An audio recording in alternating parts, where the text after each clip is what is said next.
James 5:16.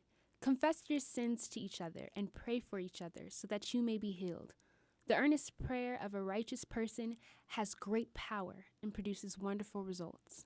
Guys, a quick little segment I wanted to talk about because I think that it's relevant to this talk and it kind of demonstrates a real life event.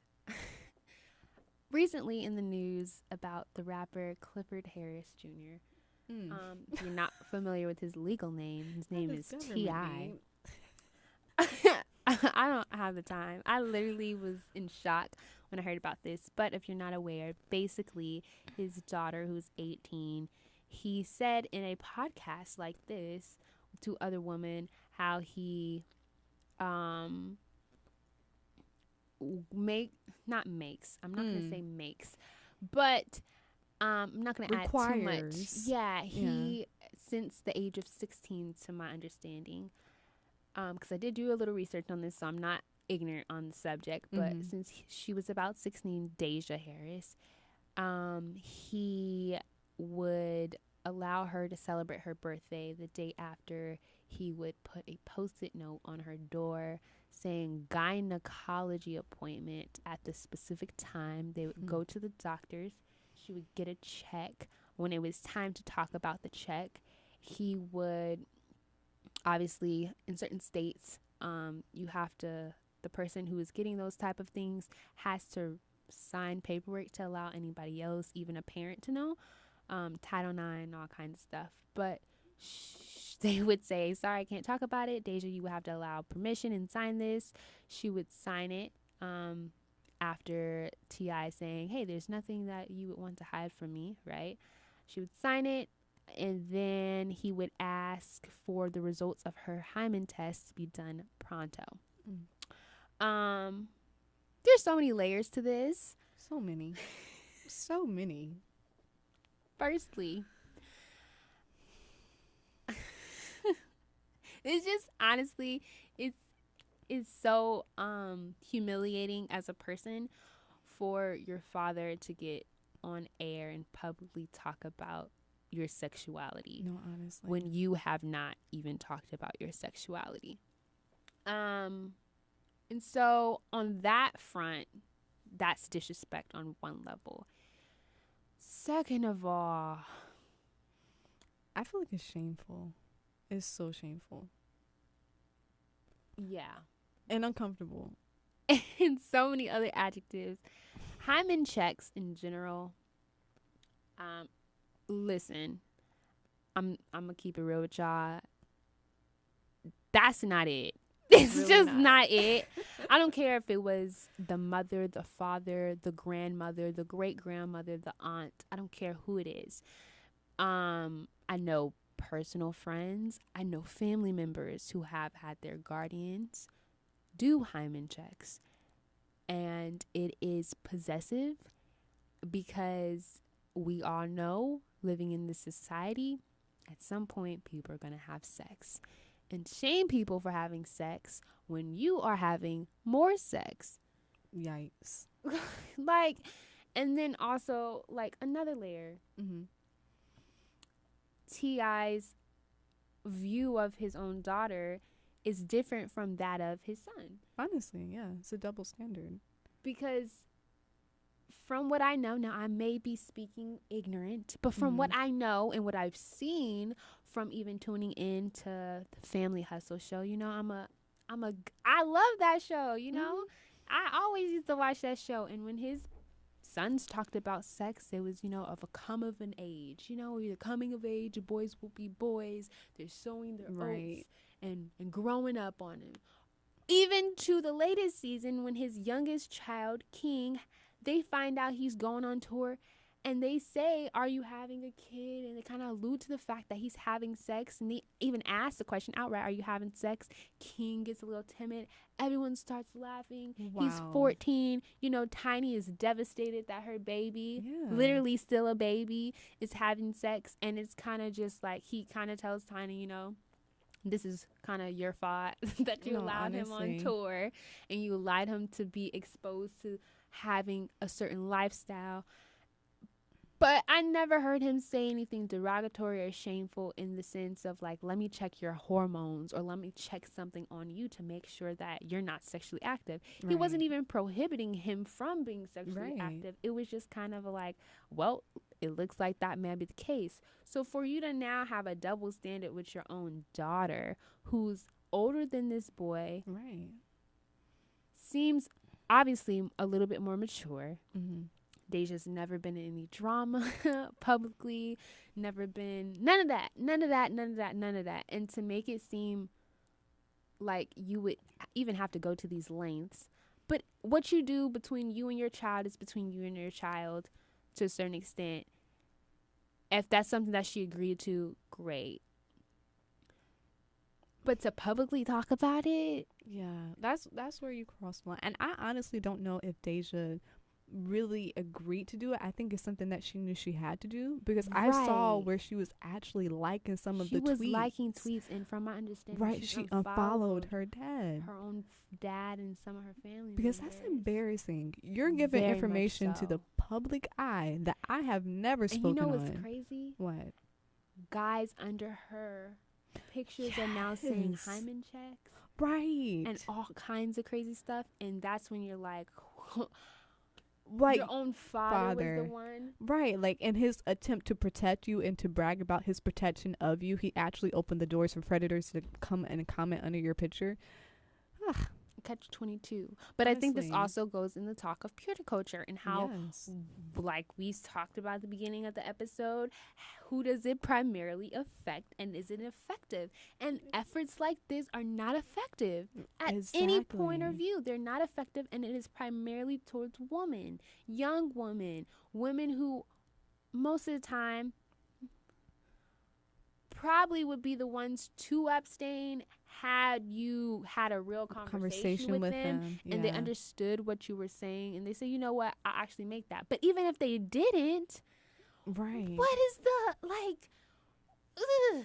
I know it I can't even begin to like fathom it. And that's what you were saying. It goes back to like women and us not really being identified as sexual beings. Yeah, Why it's is it so weird. normal for his sons who are younger than their sister to be out here and be sexually active? 14, But God forbid, the Deja decides, 18-year-old. right, that she wants to begin to become sexually who, active. let me just say, is out of the house, going to college, graduated from Right. high school. Like, this is someone that is becoming an adult. Someone who Yeah. is in that next stage of life of adolescence into a maturing adult. And to think that she will, like, are you serious? Right. And like, I wonder how Deja views herself because of that.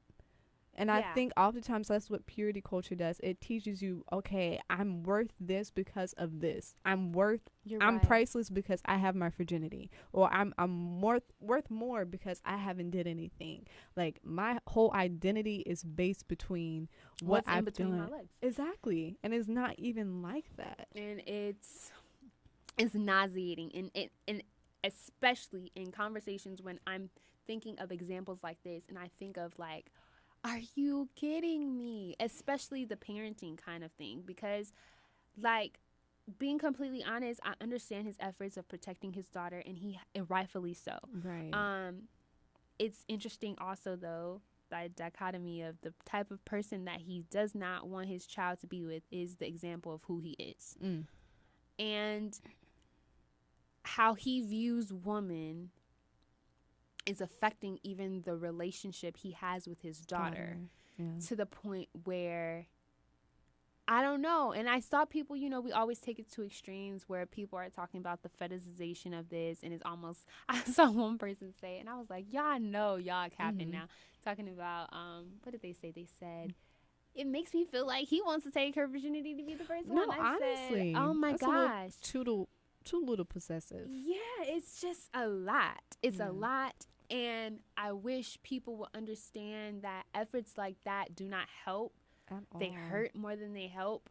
Yeah. There were so many different conversations he could have had with her. Yeah. And it would have been more fruitful. It definitely would. And I think that becomes the agent if people becoming more fearful of sex. especially women, Yeah. like it becomes this mind thing, because that goes beyond just the physical, like we kind of touched Right. on before. It's mental, it's emotional, and it's spiritual. But if your mind, Not which just for a women, lot, for men too. Sorry, I had to say no, that. you do what you gotta do. Like, but if your mind, which is what a lot of people would say is your greatest tool in terms of sex, is warped, you're not really going to be able to enjoy sex when it comes to it. Like, Exactly. When there's it's that time and that right, place that you're supposed to be able to enjoy it at that level, you're not able to for whatever reason, because you've had so many years of conditioning to one right, way that you can't even. We're all grown kids if we all are being, you yeah, never come to a place of fully a grown up. And so whatever your foundation as a childhood is, it it's gonna, continues to be with you, whether it's something you yeah, address or not. It'll always be with you. And I also think for people that deal with this is unrelated to TI in that term, but people that deal with sexual abuse and um, just having that door of sexuality open before you even got the chance to make the decision on your own, but somebody took advantage of you, and now you don't even get to necessarily own your sexuality, or you feel like it's always tainted with that. I pray for your freedom. I really do. I have not experienced that for myself. I pray I never have to. You never know, though. You really never know, especially living in the world that we do. But people that are close to me have, and I've seen the effects that it's had on regular relationships, let alone romantic relationships.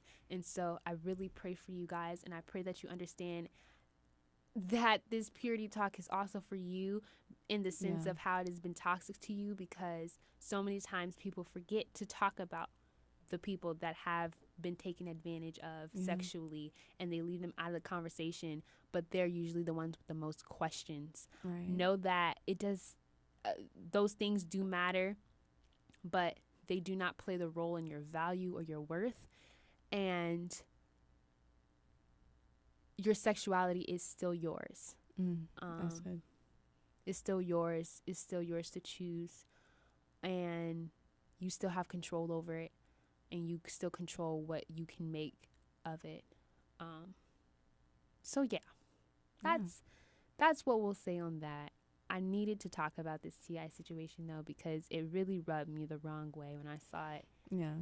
And I remember when I saw it, I said, oh, I can't wait to talk about this, because I'm literally doing an episode on purity culture. And this is exactly the type of toxicity that causes so much harm. Like, even beyond Dejah, though, I wonder how many people who weren't her but saw that story and it triggered them. No, honestly, I can only imagine how many people saw that and was like, actually, I've been through the same thing, or that's basically my entire life. And I have a close family member in which she waited until she got married to have sex, but she grew up in purity culture, including checks in terms of her hymen and whatnot. And the first 2 years of her sex life was painful. Wow. All because everything that she was taught, everything that she was presented about sex would come into her mind when it was time to have it. So she wasn't able to focus on her husband. She wasn't able to focus on that intimacy they were creating. It was to the point that sex was physically painful for her, that she did not want to have sex at all. Wow. And it's only after having... she can't even arouse herself. No, like, and it's literally a sexual disorder, and it's called, what is it? Vaginismus, basically. Yeah, and I remember this, because I remember there was a lady who got a surgery because she was trying to figure out why she couldn't. Yeah. And it's probably psychological. It is. Like, a lot of it is under psychology, they list it as a disorder because it's the brain, it's psychosomatic, so it's like the brain affecting the body. Yeah, and your nervous system and right. the different things that are going to, because basically it's just your brain telling your body, oh, this touch no good. feels good. Yeah. And the natural causes of that happening. And so basically what's happening in her body is it's not telling her it feels good because she's not really feeling it. No, at all. And it's because of all the conditioning that she's been taught and learned that. Yeah, it's sickening because it's like the body is literally responding like spazzing, like spasms and contracting to refuse like any type of like sex from occurring. So there's women that they have to go through therapy, like counseling, and they also have to go to those who can kind of help them be able to dilate the walls of their vagina in order to be able to have like a fruitful or productive sex life. And to me, that's sad. No, it really is. Right. It really is, because it's all this hype. Right. You know what I mean? Like all this hype. Wait till you get married, and you get married, and you can't even enjoy it because of all the hype. And my family member that went through that, she spent the first 2 years of her marriage mad at God. She was like, God, I waited. And God, I was faithful. Right. I did what the Bible says to do. I did everything I knew to do, and this is what I get. Like, really, God? And like she was even warning me like, oh, like it's gonna be so horrible. And like even though I know she was coming from her own personal experience, I was like, I don't want you to project that onto me. Because I'm not claiming that. Right. I'm not. Listen, I'm not claiming none of that for myself. I rebuke it. I rebuke it in the name of Jesus. I plead the blood. Come on. But yeah, wow. And I've heard the same thing about porn as well. Really? Yes, absolutely. Like this man could not get aroused unless he watched porn. He was not aroused only by his wife. Wow. And I'm thinking about how defeating as a wife, as a human being, feel in response to the fact that your husband can't even, for lack of better words, get it up. Right. Just looking at you. That's devastating. Because most men can't easily. All you have to do is sneeze. Take a sock. No, I remember Hill Perry said, "Take a sock off." Come on. And that's how damaging it is. Whoo, child. The enemy, he be out here. He be busy doing what he be doing. Look, he not omnipresent, but he be having his hands and his little minions. You know. Wow. But that's sad. That's so sad. And it shows like what happens when we allow like humanistic mentalities to interrupt something that's God made. Oh yeah. You know, like porn, that's made by humans. Like purity culture, yes, God did tell us to abstain from sex, but that was made by humans. It's just like we take the things that God has given us and we try to put them into structures the best way we know.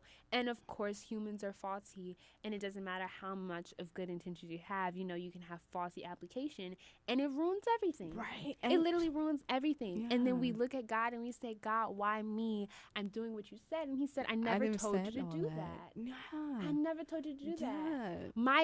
And it was so crazy, but I remember a teaching and it said God's not his commands to us, but the lifestyle that he put before us is simple. And I was like, simple? How is it simple? They said, no, it's simple. I didn't say easy. Ooh, that's good. It's simple, but it's hard in the fact that we have to, it literally is dying to yourself, dying to your desires every single day and making the decision that I'm going to do what God purposed me to do, not what I purpose my own self to do. Right. So with all of that, though, his guidelines are simple. He tells us exactly what to do, and we still overcomplicate everything. No, and I think we try to make, sometimes within the church, like people's own convictions then become the guidelines. Because within purity culture, like I know so many people who are like, yeah, we court. You know, we don't date. We court. Certain and we don't hold hands. Honey, we don't kiss. And don't touch. Don't look each other in the eye. And I wish I was lying when I said this, but this is very true. No, it's true. And that messed with me for so long. Like being in my first relationship, I was like, okay, so can we kiss? Yeah. Oh my gosh. Like maybe we shouldn't. Oh God. Like all kinds of stuff. Should I only date in group dating? Right. Things? Maybe we should be alone. Maybe we should never be alone. Yeah. Like it puts so much pressure. So much pressure. And I remember watching other people that had been pure and even being cognizant of those things, of Mhm. watching other people that are also pure and saying, "Oh, I'm gonna adopt that." No, no. Yes. Wait till you get to your situation, and there's boundaries that you make within your right. own self. Me and Cam have a lot of boundaries, especially it was Yeah. different. There's boundaries that you have, especially on the Liberty campus, that are very Mhm. easy because we're not allowed into each other's bedrooms anyway. Right. We're not That even allowed on our helps. halls. Yeah. Most buildings, like all dorms except for commons, it doesn't even allow you to be in the building. Yeah. It's based on your gender, which building you can go into Yeah. when it comes to dorms. So guys aren't allowed on, girl dorms, and girls aren't allowed in guy dorms.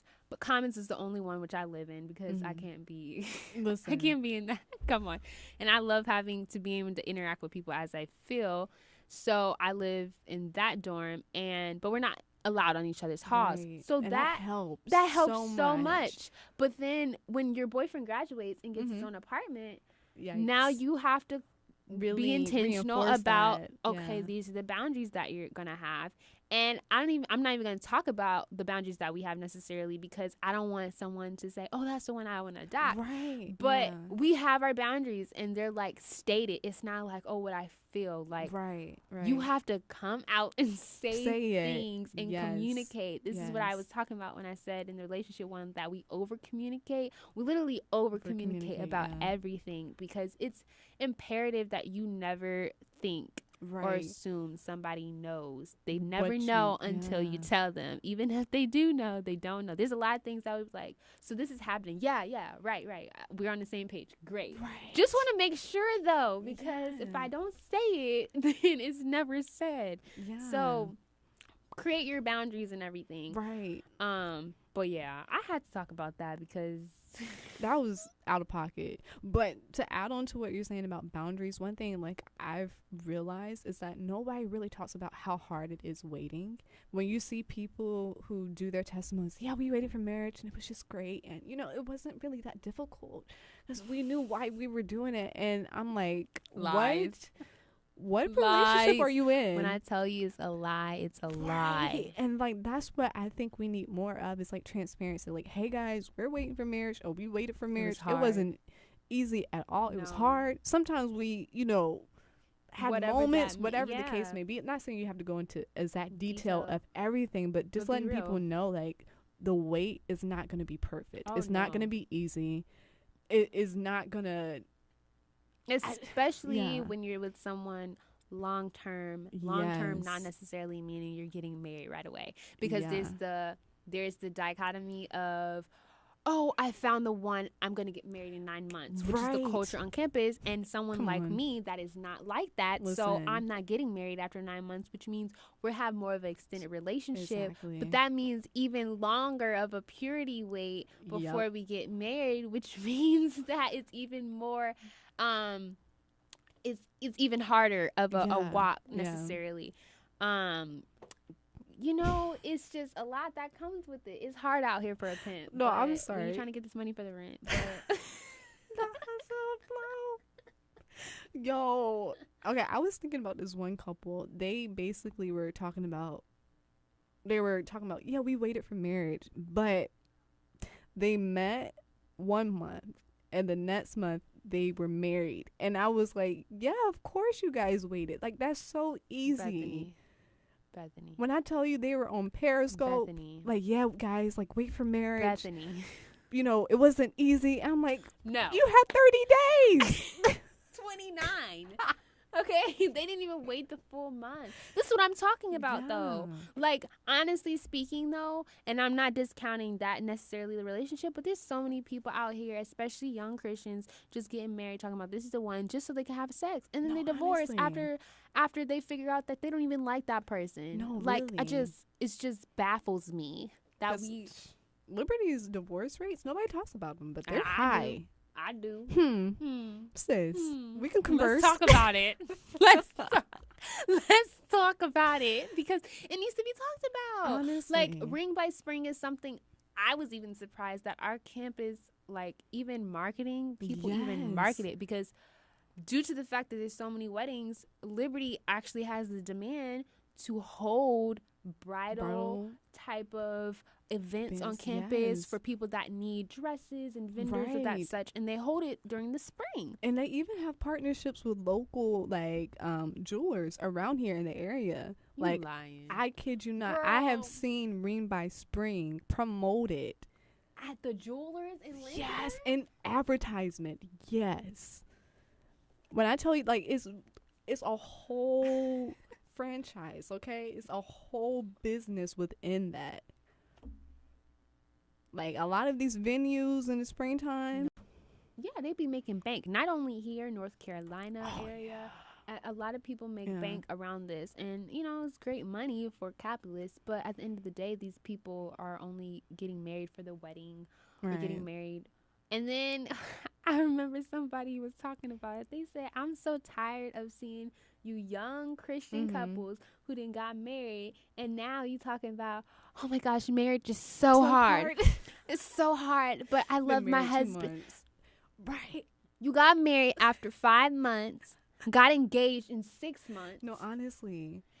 It's hard because y'all don't know each other. Now you talking about it's so hard being married. No, Y'all that's don't know not. each other. That's why. That's not the way. And this is not even me judging you. This is me being real with you because Yeah. obviously nobody was real. Because I'm gonna be real with y'all. I heard some crazy stuff after I got in a relationship, and people was crazy before I got in a relationship. But the kind of questions that were posed to me when I got in one baffle me. And the kind of questions my friends have experienced since getting one have baffled me. Specifically, the one that raised so many questions in my head first was someone that I know. They've been together for 9 months now. And after about a month, they asked him, do you think this is the person that you're supposed to be married to? Now, any plausible, logical person knows after a month. You don't know that question usually. Now, you know if this is someone that you would like for that to happen, but you don't know if it will actually happen yet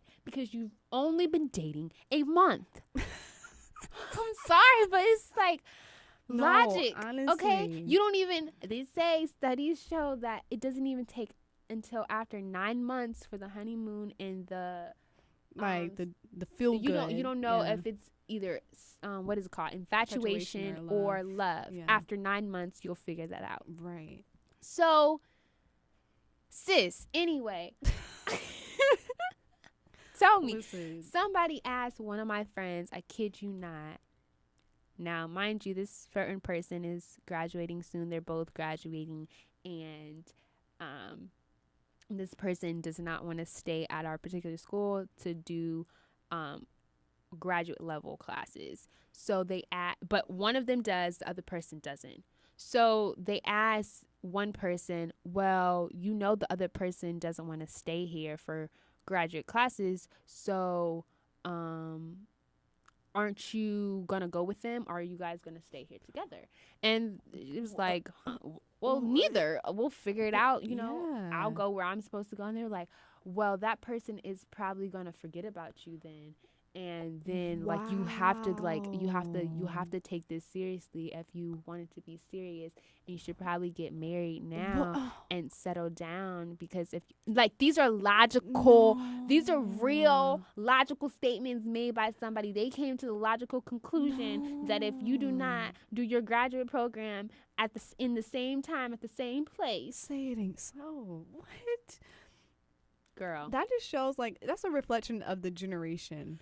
Like the short attention span that you would forget someone you've been in a whole relationship with for however many months, that you courted, that you liked, that it took a Yeah. while for y'all to actually come to the agreement to get in a relationship with, and now you've You're been just in gonna a forget blissful them. relationship that has been cultivating and great, not only to, you know, your happiness, but also helped you spiritually and all these great Right. things, and you will forget about this person. You're gonna forget because you're in they a whole went relationship to go better themselves in a different state.